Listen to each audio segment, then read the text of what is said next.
நபியவர்களுடைய ஒன்றுவிட்ட சகோதரர், தோற்றத்தாலும் குணத்தாலும் என்னை போன்றவர் என்ற நபியவர்களாலேயே போற்றப்பட்ட தலைவர், தளபதி. அந்த சஹாபி யார் என்று உங்களுக்கு தெரியுமா?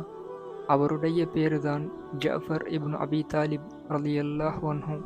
590ஆம் ஆண்டு மக்கா நகரில் பனு ஹாஷிம் கிளையில் பிறந்த இவர்கள் அலி ரலியல்லாஹு அன்ஹு அவர்களின் மூத்த சகோதரர் ஆவார்கள்.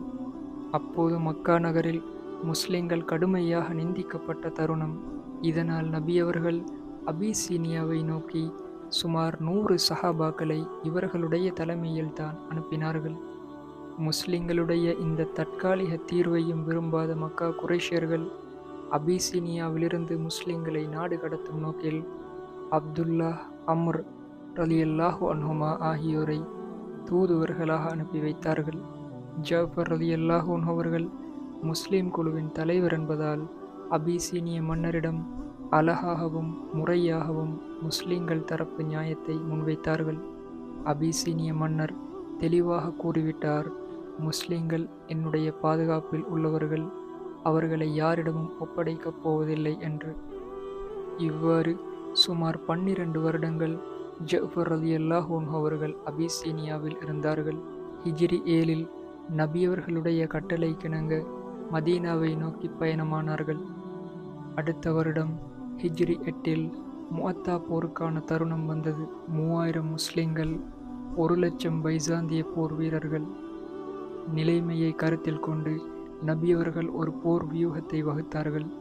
3 தளபதிகளை ஒருவர் பின் ஒருவராக நியமித்தார்கள். அதில் 2வது தளபதி ஜஃபர் ரலியல்லாஹு அன்ஹு அவர்கள்தான். முஅத்தா போர் துவங்கியது. போர் நடுவில் இஸ்லாத்தின் கொடி ஜஃபர் ரலியல்லாஹு அன்ஹு அவர்களிடம் வந்தது. இதனால் எதிரிகளால் சூழப்பட்டார்கள். வலது கை வெட்டப்பட்டது. இடது கையால் இஸ்லாத்தின் கொடியை பிடித்து கொண்டார்கள். இடது கையும் வெட்டப்பட்டது. தன்னுடைய கழுத்தாலும் மார்பாலும் சேர்த்து இஸ்லாத்தின் கொடியை பற்றி பிடித்து கொண்டார்கள். சரமாரியாக தாக்கப்பட்டார்கள். 70க்கும் மேற்பட்ட வெட்டுக்காயங்கள். இதே நிலையில் ஷஹாதத்தை அடைந்தார்கள். இந்த செய்தி நபியவர்களிடம் கூறப்பட்டதும் கண்ணீர் வடித்தவர்களாக கூறினார்கள், நான் ஜஃபரை சுவனத்தில் பார்த்தேன். அல்லாஹ் சுவனத்தில் அவருக்கு 2 இறக்கைகளை தந்திருக்கிறான் என்றார்கள். இதுதான் ஹிஜ்ரத்தின் தலைவர், ஓர் தளபதி, நபியவர்களுடைய அன்புக்குரிய சகோதரர் ஜஃபர் இப்னு அபி தாலிப் ரலியல்லாஹு அன்ஹு அவர்களின் வாழ்க்கை சுருக்கம். அஸ்ஸலாமு அலைக்கும் வரஹ்மத்துல்லாஹி வபரகாத்துஹு.